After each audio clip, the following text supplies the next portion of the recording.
Welcome to LiveDaf, your online Daf Yomi Shir. Shalom Aleichem and welcome back to today's Daf Yomi Zevachim. Daf Hey. We begin 3 lines off the top and back to the halacha that we learned in the Mishnah. We started with a fellow who did the shchita of a carbon without the proper kavana. It was shaloi lishma, was something else in mind. It was an oila, and he had in mind that it's going to be a shlamim, etc. Mishnah says the carbon is still okay, still acceptable, but it's not really going to account for the owner. He's not going to get credit for it. It's not going to be miratza. Ratza is lashon of ritzu. It's not going to evoke goodwill from Hashem, so to speak, kaviyachol, right? It's not going to count. So he has to bring another one. If in fact it was an obligatory carbon, a carbon chayva, something which he had to bring as opposed to just a donation. So donation doesn't have to be redone, but a carbon that he had to bring, if it was a neder, was a promise, a personal vow, etc., it needs to be redone. So it's kosher, carbon is, but it's not meratza. It doesn't really atone for its owner, doesn't really cover the owner. So the obvious question is, Rami Reish Lakish Ama'oi. It so happens that Reish Lakish was lying on his belly at the time. Perhaps he was in a weakened state, and he was still discussing Torah, even lying there on the floor in the Beis Medrash, in the Beis Medrash. Umakshi, and he asked the obvious question on the Mishnah. Now, apparently, he didn't really hear the previous Gemara where we had a pasuk for this. Differentiating between the state of the carbon, that it's kosher, versus the fact that it's not going to atone for the owner. So he just sort of threw out the question innocently. How does this work? Umakshini asked, all these karbanos, im ksherim him, if in fact they are kosher, iratzu. Why don't they atone for their owner? Why don't they count? Why don't they produce ritzui? V'mein meratz. Now, if they can't do that because apparently they weren't done properly because it was shlil lishma, lama boyin. So why bring them at all? I mean to say, why continue, with the next phase of the hakrava, and it's not going to be kosher, it's not a So basically, how do you split the two? The actual status of the carbon, allow that through, accept it as something which is okay, versus the element of the carbon that is attributed to the owner, which is not, going to be successful. How do you split that? Isn't it really all part and parcel of the same carbon? Amar Rebelezer says, look, I'll find you a precedent to this idea. A carbon that in itself is kosher, but no more than that. Amar Rebelezer matzinu b'ban lachar misa. Look, there are carbonos that will come after a person's death. Shein ksherin vein meratzen. Kosher itself proceeds, it's kosher, right? But it's not going to be meratzen. There's no owner to atone for. It's not as we find in the Mishnah. Isha she'ivia chatos. This is a woman who gave birth. She'll bring a chatos, an oila, and let's say she brought the chatos. It was processed during her lifetime. And then she passed away. What happens to the oila? It's still here. What happens to it? The kids bring it. Yaviu yoshnei lasa, despite the absence of its owner. Clearly, we see that the carbon itself is split, is different than the owner. It has its own track. So the carbon is okay, but there's no ritzui on the owner. That's still okay. As opposed to if she brought the oila, right? Let's say during her lifetime, she brought the oila. Umeis, and then she passed away, leaving the chata standing there. Lo yaviu yershin chatasa. Her inheritors cannot bring the yershin the chatos, because the halacha is, we had this in Hurriyas, right? That a chatos shemesu ba'aleh, whose owner has passed away, is not processed as a carbon, has to be put to death. But clearly we see that you can split the two, the owner from the carbon itself. That's why, even though the owner is no longer here, to sort of accept the carbon's ritzui, to be impacted and benefit from the carbon itself, the oila, is still kosher. Likewise over here, an oila that was shalei lishma, yeah, so the carbon could still be kosher, even though the owner will not benefit from it. Amalisha Reish Lakish responds, sure, of course, I understand, I agree with you wholeheartedly. If it was an oila shalei lishma, yeah, you could explain that it's still kosher, even though there is no the asi lachamisa, just as we find that it can be brought after death of its owner. So you see, you can split the two. But the problem is the asham. which we also discussed in the Mishnah. Asham delay also lachar misa. An asham, which is similar to a chatas in a sense that if the owner is not here, you cannot bring the asham that the owner designated. You can't bring it now after his death. Because just like the chatas, which is addressing a sin, so is the olam. It's so integrally connected with the owner. There's no owner, there's no korban. So in that sense, you can't really split the two. It's all one entity. The korban and its owner, the kashrus of the korban and the ritzah, the atonement aspect, are undivisible. So Asham B'las Nachar Misa, the Asham which cannot be processed after the owner passed away. How do we know that in the case of Shlo Shema, you can still say the korban is kosher despite the fact it doesn't benefit the owner? Our Malaysia Rebbe Lezer says, you're right. Harei machlekascha betzida. And that's why when you look at the Mishnah, you'll see there's a dissenting shita. Rebbe Lezer says, right there, in the Mishnah, Rebbe Lezer says, I disagree. I hold that an oila cannot be split. An oila which was shlo Shema is in fact possible, because if there's no owner benefiting, there's no korban. Exactly as you just said. Just like a chatas is possible. Shlo Shema likewise an asham. There you go. Exactly as you said. Amar Sir Rish Lakish was not impressed. He says, Zeu she'omer malav Adam Gadluhu. On him, on Rebbe Lezer, they say he's a great man. Meaning, what kind of answer is that? Zeu she'omer malav Adam Gadluhu. You're telling me, okay, Rebbe Lezer in the Mishnah, Rebbe Eliezer, that's the Tana. As opposed to Rebbe Lezer, the Amir who's speaking here with Rish Lakish. So you're a great man. I'm talking about the accepted view of the Mishnah, the Tanakama, the universally accepted, approach to things, where we don't differentiate between Oila and Shlamim and Asham. Asham Shlo Shema is also okay. So my question was focused on that shita. How is it okay? Kamina no Mishnah Shlema. I was quoting, the complete Mishnah, so to speak, the accepted view, and try to understand it. Amrasli respond to me, okay, Rebbe Lezer, there's a dissenting view of Rebbe Lezer who will be consistent with your question. That wasn't my point. I was trying to understand the consensus view. Why do we split the korban from the owner? Ella Amr Rish Lakish. Says Rish Lakish, Eftach Ano, Pischal Nafshoy. Okay. Im Ein Anili, Mili Allah. Try to explain things. I'm going to be Peseach Pischa, open up to you, initiate a new understanding. I want to show you to explain my own question, to answer my question. The pasuk we had before, which teaches us this split. Moitzah Hasecha Tishma, right? Follow through the way you're supposed to, complete your vow. And the pasuk speaks about it being a neder, which is a personal vow, then concludes with the words nedava, donation, a different system. Hi nedava, why is it nedava? Isn't it a neder? The Leil we said before. Pasuk is indicated. There are two tracks, two routes to be taken. If you follow through properly, then it's properly done. It's a neder, it counts for the owner. Otherwise, the korban itself is kosher, but it doesn't really benefit the owner. It's merely like an nedava. So we see clearly you can have both things coinciding. And likewise, the asham will be kosher despite the fact that it's not going to be meratzah. So again, Rish Lakish had this question. How could a korban be kosher when it was Shlo Shema and still not be meratzah? We have a pasuk. So now we're going to have three sort of questions challenging this halacha, challenging Rish Lakish's discussion. We start with Yasser Rabbi Zera. So he was sitting, Rabbi Yitzchak Bar Abba was sitting, and then Abaye came and sat alongside them. Yosef Abaye, Kamai Abaye sat with them. V'yasvi Amr, they were sitting and they were asking a question. Back on Rish Lakish's conversation. Kashli the Rish Lakish Asham. So if you recall, Rish Lakish had a question from the Asham. Here we see Dlos Lachar Misa. Once the owner passes away, the Asham cannot be brought anymore. And that was the starting point, right, of his question. So that how could you have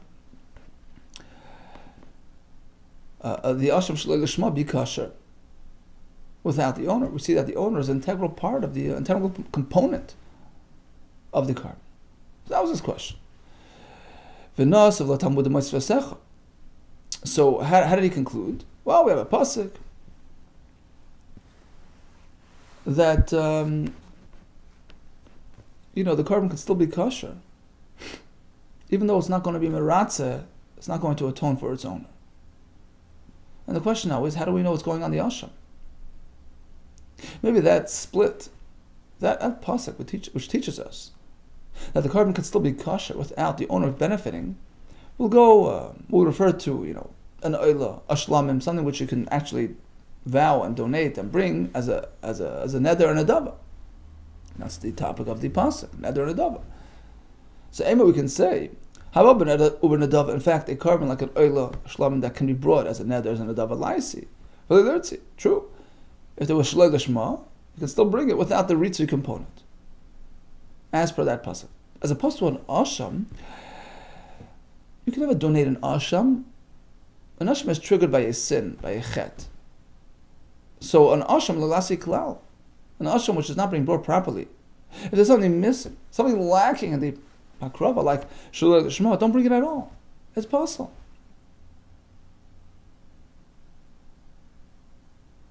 So how do we even know that an asham is covered by that pasuk? The question was asham. We brought the pasuk. Who says the pasuk going on the asham? Amar Abai said, I responded. You're right. This pasuk wasn't necessarily going to be teaching us that an asham can still be kosher shalei lishma.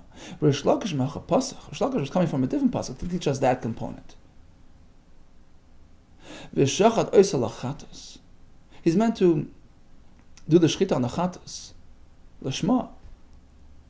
And we learned that oisa, lishma kshera, shaloi lishma psula. This stipulation, that shaloi lishma is possible, that lishma is critical, pertains only to chatas. Lishma. Oisa lishma. Only the chatas. There we say the lishma is critical. Hashar kachim. Otherwise, all other karbanos, including an asham, shaloi lishma ksher, even shaloi lishma is still kosher. So that's the starting point. So it's a two-step process. Step one is v'shachat oisa lachatas, that an asham shaloi lishma is kosher. But how could that be? How does it work?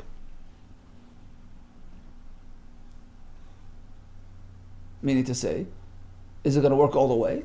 Is it going to be meratzeh for the owner? That's the next step. Yochel yeratzeh, perhaps all karbonis, shaloi lishma, kosher and meratzeh.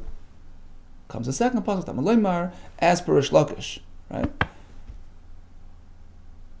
Talmud, that's what Rish Lakish came with the next pasuk. Moitzvus hasecha. If you're lacking something in the carbon, like shaloi lishma, carbon is kosher, but it's not going to be meratzeh.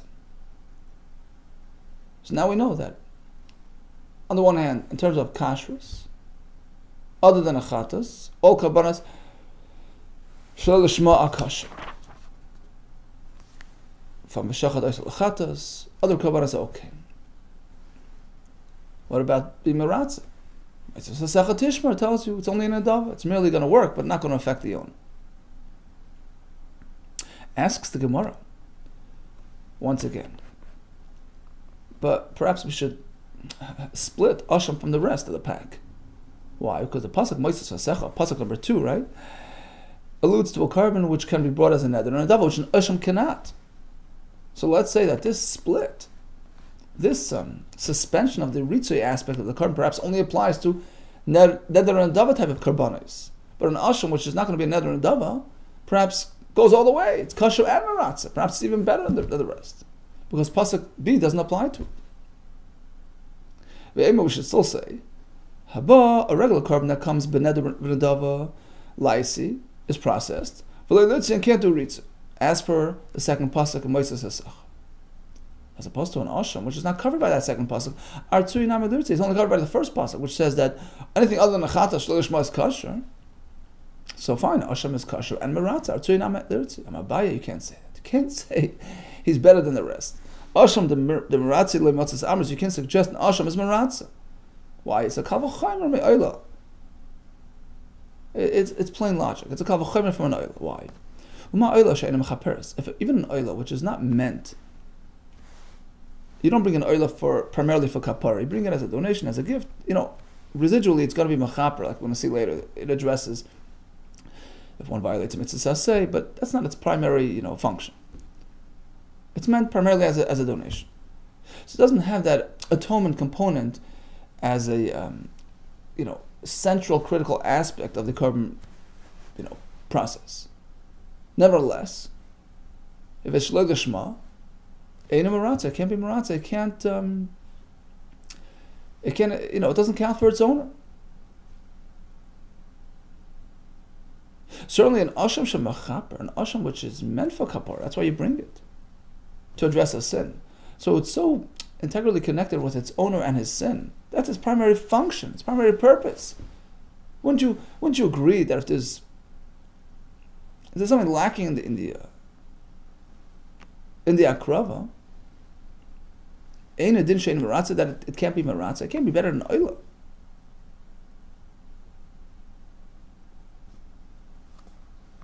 Right? So even if an oila, whose primary function is not for kapara, nevertheless, if it was done improperly, shlo lishma, it can't really do its job. Certainly, the asham which is meant for the owner, is meant for kapara. If he didn't do it properly, certainly he shouldn't get from it, and it can't do ritzi. Well, says the Gemara, you can't really prove anything from the oila. Perhaps an oila has higher standards. It stands higher than an asham. It has things that the asham doesn't have. So perhaps it's more strict, more severe. Ma'ila oila shkein kol. Oila is fully burnt on the mizbeach, which an asham doesn't have. Well, shlamim yechichu. That notion could be undone by looking at the shlamim, which doesn't have the kolal aspect. Now we're burnt on the mizbeach completely. And still we see that if it's shlo lishma, it's not going to be maratz. Likewise, an asham. Well, Ma'ala Shlam, you can't prove anything from Shlamim. Shlam has its own strictnesses. As opposed to other karbanos. Like the asham, the Shlamim needs nechsachim. You bring the oil, etc., together with the karban. You wave the certain parts of the Shlamim, which asham doesn't have. Well, oil sachiach. You could undo that notion by looking at the oil, which doesn't have these specific strictnesses, and still shlo lishma is not maratza. Then you go back and forth like a ping pong, right? Lo roizeh, the component found in one, which seems to be the reason for the halacha, roizeh is not found by the other one, meaning we'll go back and forth between oil and the shlamim. And both we say it's kosher, not maratza. You're attributing it to this reason or that reason. Well, guess what? The reason that you find in A, you don't find in B. But lo roizeh, and the reason that you find in B, you don't find in A. So you can't attribute the halacha to that. Rather, you have to find a common, denominator between the two, to which you'll attribute the halacha of shlo lishma not being maratza. What is the atzad hashavash ben? What's the common denominator between oila and shlamim? Atzad hashavash ben shein kodshim. They're both karbanos, v'shacht and shlo lishman. And when they were shechted without lishma, what happens? In both, we say ksherin ve'en maratzin. Af ani avi asham. Likewise, we'll cover the asham as well, and include him shu kodesh. He's a karban, in which case when you do shlo lishma, the same should apply. Kosher ve'en maratz. Well, hold it 1 second. We find a commonality between oila and shlamim, which is not found by asham. So perhaps that's the reason for that to apply there or not here. What's common to oila and shlamim? Something which is not found by asham. Shkin yeshne betzibur, because both are applicable to the tzibur. The tzibur can bring an oila, can bring a shlamim. Rashi says, where do we bring a shlamim? Rashi says, kivsi atzeres on shvois, as opposed to an asham, which is never betzibur. So perhaps it's not so strict. Well, toida sechiach. That notion is refuted by looking at the karban toida. Karban toida is not something which the public will bring, and still, when it's shlo lishma, it's not meratza. So likewise the asham. Well, hold them. Toida is very different. Kentuna lechem, it has its own severity, its own strictnesses, higher standards. You need to bring bread with the carbon, so perhaps that's why. Well, that notion could be undone by looking at the other two. Oil shlamim, yechichu. Oil shlamim don't have bread. So again, we go back and forth between the three instead of going back and forth between two. Now we have a third element in our equation. We have oila, shlamim, and toida, all three, where we say shlo lishma is kosher but not maratza. Because we're going to go back and forth. Lo roizeh, the component found in this one is not found in the other one. But lo roizeh, vice versa. What is the atzad hashavash? What's the common factor between all three. Shein kachim, they are all three karbanos. V'shachtan shlo lishman kosher ve'im maratza. When the shchita happens shlo lishma, it's kosher, but it's not going to be maratza. Likewise, the yasham. Afani yav yasham. We can include the yasham as well. Who has something in common with all three. Shu kodesh, she's also a carbon, and therefore v'shachta, we'll assume that the shchita was done shlo lishma, the carbon can still be kosher ve'im maratza. Hold it. What do you mean? We find something in common to oila. Shlomim and Toida, unfound by the asham. Shein bain b'neder v'nedava. Unlike the asham, which cannot be donated, those three can be donated. So perhaps that sets them aside. How could you compare them to the asham? Elam arava. I have a pasuk for you. That an asham shares the same halacha as the other ones. Zayis Torah, the pasuk says, this is going to be the rule for the oila, for the mincha, for the chatas, for the asham, for the malum, zevachim. So in the same pasuk, we have a reference to all these karbanis, including the asham, including the oila, including the... to tell you that they're all connected. They share the same status. In this pasuk, the pasuk connects the asham to the shlamim to tell you that it shares the same fate. Mal shlamim shein kachim, just like by the shlamim, which are karbanis. V'shachtan shlo lishman, when it was shlo lishma, ksherim, but not vein maratzin. Afani avi asham, likewise the asham shu kodesh. It's a carbon like the other ones. It's similar to the shlamim, and therefore it's not maratzin. Asks the Gemara, but now you sort of in a toss-up. See, on one side of the equation you have the shlamim, right? Shlo lishma is kosher, but not maratzin. On the other side you have the chatas. Shlo lishma is pasul completely. In the middle you have the asham. Who should we compare it to? You see, in this pasuk just quoted, we have a reference to the shlamim. We also have a reference to the chatas. So who says to compare the asham to what? My chazes, why are you preferring? Who says the akshas l'shlam that we should connect the asham to the shlamim and give it the okay? Akash l'chatas, connect it to the chatas, and make it pasul. Shalom l'shma. Answer: Hamid Rachmana Oisa. We had that pasuk number 1. V'shachat Oisa l'chatas. Shalom l'shma is only critical by the chatas, but by nothing else. Here comes another question on Rish Lakish. Yosef Rav Huna Rav Nachman, they were sitting. Yosef Rav Sheshes Gabayu, Sheshes was sitting with him. So he came along and they sat down and they had another question on that whole discussion, that whole debate, so to speak, between Rish Lakish and Belazar. So the starting trigger point was the Mishnah, a carbon shlo lishma, it's kasha but not maratzin. Except for the chatas. Because we have that pasuk.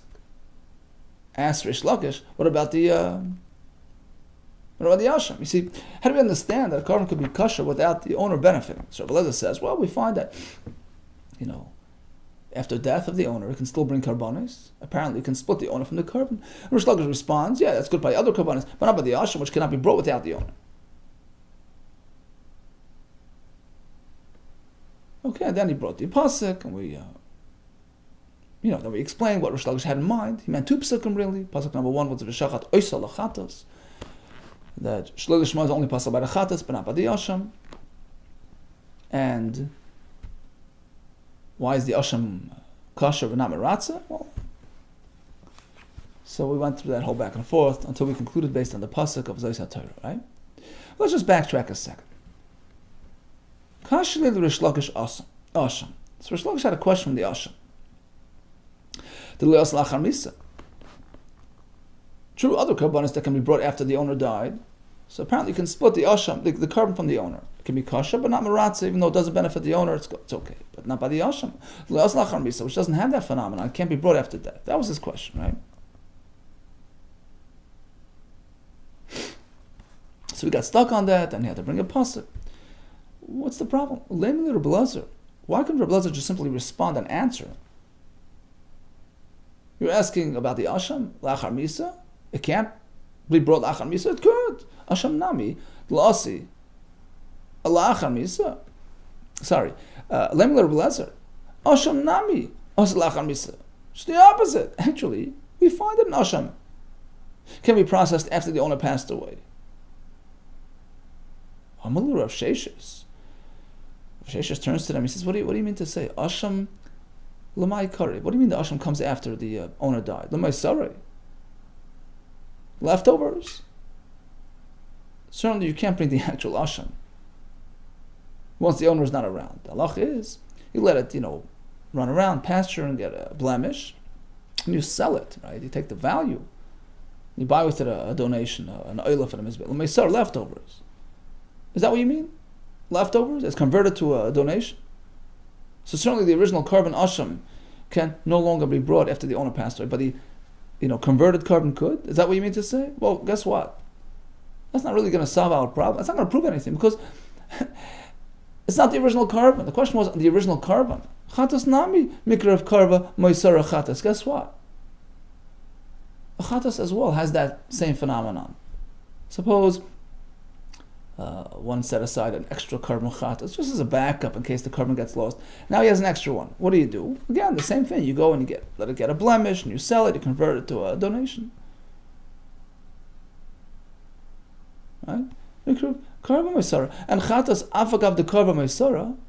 And truthfully, even though the chatas can be processed in this fashion, you can bring the leftovers, you can bring the Meisar, even after the owner died.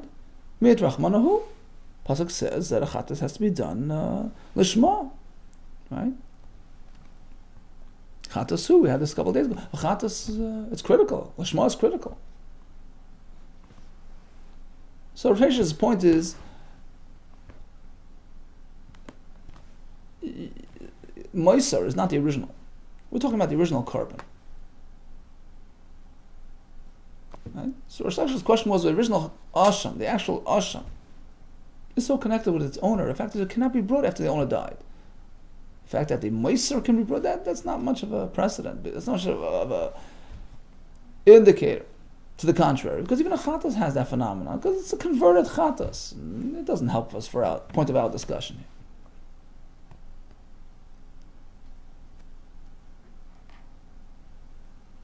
And that explains where Shlakish is difficulty in understanding. The Mishnah. How can you split the asham from its owner? Just like it can't be brought after the owner died, it can't be brought if the owner doesn't have atonement. Okay, now ask the Gemara, so we're saying that the chatas Shalom is possible because of who? Well, Lashon Namiksiv Behu. An interesting question. We find the Lashon who by the Asham as well. It says, Viktir Oisam Akoin Amizbecha Ishal Hashem. So he brings the carbon, he burns the fats on Mizbech, Asham hu. This is an Asham. Which sounds like it's got to be done properly. Any deviation is possible. How could we say Asham Shlo Lishma is kosher? Says the Gemara, well, that doesn't really count. That word "who" comes after they burn the fats. In the pasuk, and the way the pasuk describes the process, it was after the burning of the fats, and the whole burning of the fats, as important as it is, not really critical to the process. So you can't say the word "who" is indicating criticality.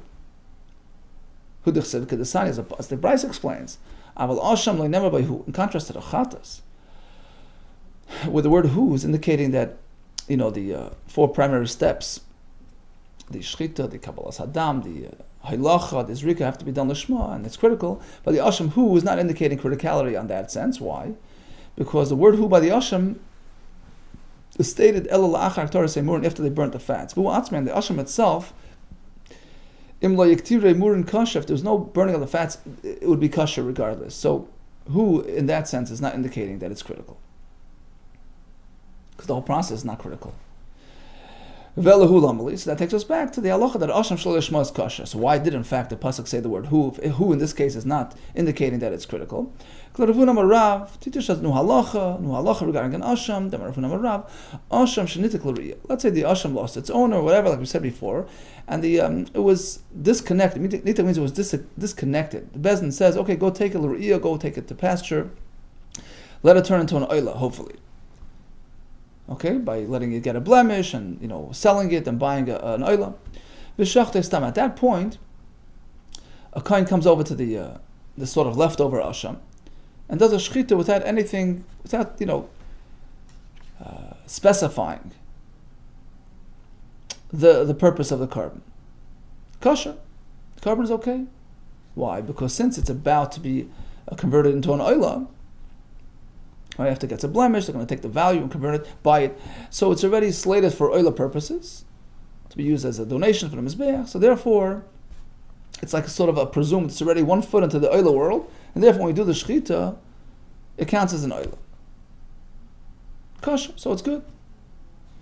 It's no longer considered an asham. Rashi says, stamei lo'ila, it's presumed to be an oil. Need take in only if it was designated for this process. Lo nitak, but otherwise, suppose the Bezdin has not yet issued that sort of status change on it. Then at this point, it's not considered, on its way to being an oila. It still has a status of an asham, in which case, the shechita makes it possible. My time of why? Amakra who? Because of this word who? Let it stay in its status. Let it remain in its place until it was sort of extracted by the Bezdin who changed its status. So it's a sort of a side point. But back to our discussion, asham shlo dishma is certainly kosher, although it's not meratz. Here comes another question that was posed regarding Rish Lakish's discussion with Rabbi Lezer before. So again, the starting point was the Mishnah. Carbon shlo dishma is kosher but not meratz. Rish Lakish had a question: how could you have it both ways? Either it's good or it's no good. Rabbi Lezer responds, well, you find a similar phenomenon. You find even if the owner passes away, a carbon can still be brought, like the woman who gave birth. Set aside the oila, the chatas. So the halacha is that if she already brought her chatas during her lifetime, and then we have the oila sitting, you can still bring the oila, even though it's lachar misa. So you find that the carbon has its own life, so to speak. So even though the carbon is right now ownerless, there's no owner to be meratze on, it's still going to be a kosher carbon. So we have another conversation that took place between Rav Nachman, Yosef, Rav Nachman. Rav Nachman was sitting, Rav Sheshes, and who joined them? Yosef, Adabar, Masna Gabai. We asked Rav Nachman, they were sitting and sort of questioning how the Amr Rav Lezer. Matzinu b'boin lachar misa. Rav Lezer responded to Rish Lakish's question. I'll show you a precedent, similar phenomenon, carbonas that come even after the owner passes away. Shein ksher v'meratzen, they can still be kosher, although there's no benefit for there's no owner around, such as the oila of the yoledis, right? And that proves my point. They can split the owner from the carbon. Why couldn't Rish Lakish just respond to that? Leima le Rish Lakish. Rish Lakish can simply say, look, Hanu nami laisa v'lirtz. What do you mean it has no function other than being kosher? Those can also come and be meratze. The kids. Maybe the kids get atonement. You're trying to prove that the carbon could be kosher without ritzui. There is ritzui to the kids who are bringing it. Amalan Rav Adabar Masnasi responded to them, what do you mean the kids? It's an oila for yoledis, for a woman who gives birth. The kids didn't do that. Yoledis, she's a yoledis. Im healed if she gave birth, but now miyoldu. Since when the kids have that? They don't have access to that. They didn't give birth. They can't have the kapara from this carbon. Maskala Rav Asi. So Rav Asi responds, what do you mean? They could. We know that an oila atones for a mitzvah saseh that one violates, right? Uman leimelan, who's going to tell us? If she, the mother, would have had some mitzvah saseh issues by her, mechapra, it wouldn't atone. She wouldn't be atoned by the carbon that she's bringing. We assume, yeah. So even though the primary purpose of the carbon is for the yoledis event, but nevertheless, if she has some, baggage with her, some mitzvahs say that she has to address, we're assuming that an oila can address that. So the oila has that function as well, and perhaps it can do the same for the kids, at least with respect to their mitzvahs say. So we see they have ritzui from this carbon. You're saying they have no ritzui? They do. And since, if she has some mitzvahs say violations with her, on her record, mechapra, it gets addressed by her carbon, Yoshei mechabri. We'll assume that her inheritors, the Yershim, her descendants, will have that kapara as well. So there is kapara. What do you mean there's no kapara? You're proving from this carbon, you can have a carbon without kapara. You do have ritzui, the kids. They own the carbon. It's theirs. Remember, do you mean to say the Kani Lahu that the Yershim will now inherit that carbon and makes it like theirs? They're the owners? That's, I'm assuming you're coming from that sort of understanding. Is that true? Right? Your question is based on that notion. A Yerush sort of takes over, becomes the owner of the carbon. It's not so simple. Rabbi Yechon tells us, a fellow had a mincha. A mincha can only be brought by one person. You can't join, as a partnership in a mincha. Mincha is nefesh, it has to be one person. So the fellow passed away, left a mincha behind for his two kids. They can bring it, they should bring it. And there's no issue of partnership. Because it's not theirs, it's the father's. And he's a single person. Oh, that proves our point. If you're going to tell me that they become the new owners, you can have partners on a muncha, nefesh. A single soul can own a mincha amar achmana, says the pasuk, right? But not partners. Really, says the Gemara, lahu. Now let's go the other way. You mean to say kids don't take over ownership on their father's carbon? Rabbi Yechon himself tells us, the person passed away, left behind an animal carbon for his two kids. Kreva, they certainly process the carbon. They can't do timura. They can't say, well, this second animal is going to, the kedusha of the carbon gets extended onto the other animal as well. That's called a timura. Because only one person, a single owner carbon, can have timura, not a double owner carbon. Why can't they do it? Because it's a double owned carbon. The two owners here. So that certainly works if they are kind of the carbon. So the carbon is owned by two. Hainu, that explains they can't do timura. It doesn't work by the havalu kishutfin, like they're like partners. V'shutfin leimatsu mimirin. Partners can't do timura. Rashi brings the Mishnah there because the whole parsha, the psukim regarding timura speaks about a singular. It speaks in singular terms. Only a single owner can do it, not a jointly owned carbon. Yeah, that's if they're considered owners. Eli Amrus Loikanilu, but according to you that children don't really become owners of the carbon, then it's still the father's carbon. He's a single owner. Amuri Nami Limra, let him do Timura on the father's carbon. Well, no, Shani Hasan, there's different. Damakra Imhamer Yomer. We have a special pasuk that even Yershim, if there are two of them, they can't do Timura. Special pasuk Imhamer Yomer. It's a double lashon. Hamer Yamer, he will do the Timur, he will do it.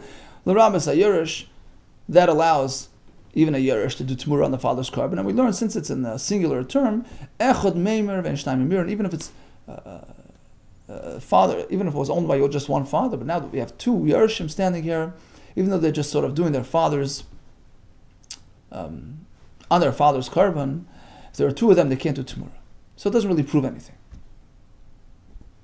Maybe they're really not the current owners, the father is, but in terms of Timura, they're sort of locked out. Maskav Flora V'Yakov, Minar Prakoid, he had a question. Elamiata.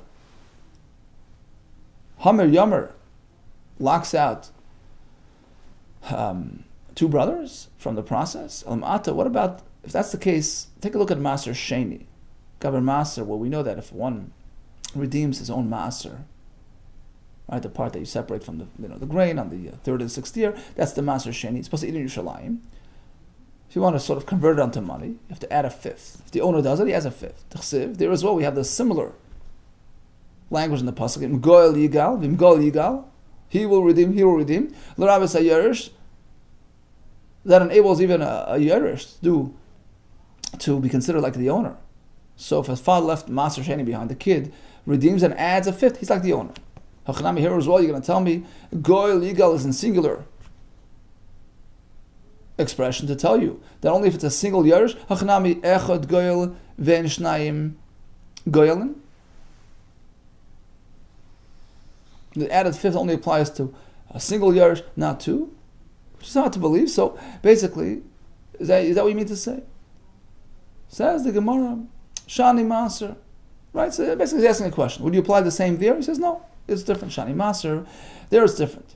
The Gabi Avoy Nami Ise B'Shutvis. Because by Maser Sheni, we don't find anywhere that the Torah rules out partnership regarding the added fifth. We don't find it.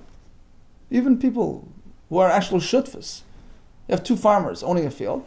The halach of the fifth, the added Chaimish, applies to them too. So we assume it carries over to the kids, even though there are numerous Yershim, as opposed to Tzmura, where clearly the pasuk indicates that only a single owner does Tzmura, not a jointly owned carbon. So we assume the same carries over to the kids, even though they're not really doing their own, it's their fathers, they're not really the owners, but it's limited to a single Yerish. Okay, so back really to the fundamental question that we're dealing with. Who owns the carbon once the owner dies? Is it still the father's carbon, or the kid takes over? We're not sure. We went back and forth on that. Rav Ashi. So Rav Ashi tells Rav Ashi, let me sort of nail this down. Umi no.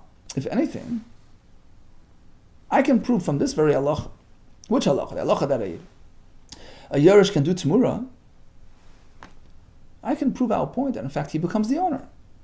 If in fact a Yerush, they actually own the carbon, that explains that if it's at least if it's one Yerush, he can do Tmura. He has the ability to do Tmura because he's the owner. If you say the Yerush doesn't really acquire ownership to the carbon, how can he do Tmura? He's not the owner. Rabbi Yochanan himself tells us, this is a sort of a collection of several halachas, one of which will pertain to our discussion regarding the Tmura. So firstly we have the halacha Magdish Moisef Chaimish. As said before, if the actual donor, the owner, redeems, he has to add a fifth, whether it's Maser Sheni, whether it's just a carbon that he donated, now he wants to redeem it if it gets a mum or whatever. Now let's say we have two people involved, a Magdish and the beneficiary. Meaning like this, Reuben has to bring a carbon. Shimon decides to donate the carbon for him. So Reuben is the beneficiary, but Shimon is the actual Magdish. Now let's say there's a blemish and there's a redemption process. Who's the real owner? Who's the Magdish? Who has to add the fifth? Rashi brings the pasuk, says, if you have Magdish Yigal, if the Magdish is Goyel, he has to add the fifth. In this case, Magdish Moisef Chamish, Shimon is the Magdish. So he has to add the fifth. But if Reuben does the Pidyon, he doesn't have to add a fifth. Number two, Umaskaper Oisa Tmura. Who has the ability to make Tmura? In this case, it switches. The Mischaper, Reuven, the beneficiary, he does the Tmura. He's the owner of the actual atonement, and the Tmura relates to that aspect of the carbon. So first of all, we see that Tmura relates to the Mischaper. So if we say that a Yerush can do Tmura on a father's carbon, doesn't that tell us something about his access to the carbon? Doesn't that tell us something about the fact that he's really the Mischaper of the carbon? He's like the owner. Okay, let's put that aside for a second. We'll finish the halacha. And number three, suppose a fellow will do teruma on a farmer's crop. So Reuben has a field, right? And Shimon, decides to sort of donate his own grain as teruma, not tmura, teruma, for the other fellow's farm. Misheloi, using his material, al shachaveroi, to cover the other fellow's farm. And there's something called toivas hana, sort of a bonus benefit, meaning, he can choose which kain to give it to, right? Right? Let's say a grandfather who happens to be Yisrael has a grandson who's a kain, his daughter's son. He'll throw in a couple of pennies to the farmer. Here, do me a favor, give my son the truma. So who has that sort of perk? Toivas hana shaloi. The one who donated the grain for the truma gets a toivas hana. He gets that perk, not the actual farmer who's benefiting from this generous fellow. But in any case, back to our discussion. The ability to make a tmura on a carbon is closely linked to the owner of the kapara. The fact that a Yerush can make tmura, doesn't that tell us something about who they are with respect to owning this carbon? Apparently they're owners. Says the Gemara, not so quick. Mikiva le mechapra. Mikufya mechapra. Perhaps they get some sort of kapara. Mikufya, a floating kapara. They get some benefit from the father's carbon, but not mikiva. Kiva means like kavua, an established, integral kapara. Like mechapra, the Yerush doesn't get that kapara. So it's still really the father. He's the true owner. Although the kids get some sort of, residual kapara. And that is sufficient to give them the ability to make temura. But it doesn't really resolve our question. Are they really the owners? Can they get a true kapara from the carbon? Not necessarily. Okay, so that goes back to our discussion with Rish Lakish. The oila of the Yeledus who passed away. Not necessarily. Can it be mechaper for the kids? Perhaps they're not really the owners. In which case, that proves our point. That you can have a carbon without the owner. Likewise, a carbon shloi lishma is kosher without, even though it doesn't have the owner around. It's not going to be an ratzah for the owner. That explains that. Locha now Mishnah. Okay, so let's briefly recap. We started with the Mishnah. Carbon shloi lishma is kosher but not meratzah. And Rish Lakish's question was, how could you have it both ways? Is it either it's good or it's no good? Well, as a response, you find a carbon lachar misa. It's still kosher. Apparently, you can have a carbon that's kosher without the owner. Oh, so the question was regarding the Asham.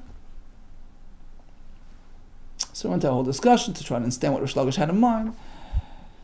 Turns out we have one pasuk which says that v'shachat oisel achatas. Achatas shlishma is possible, but otherwise other korbanos are kosher, including the asham.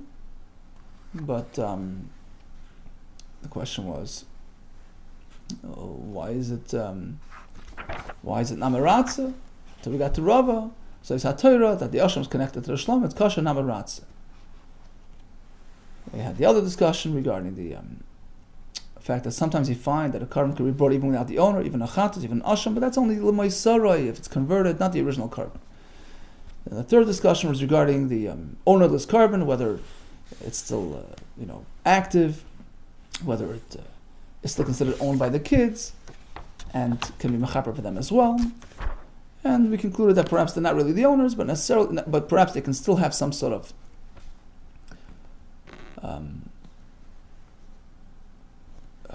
kapara that allows them to make the tmura on that carbon. All the best to you, and that's lachar.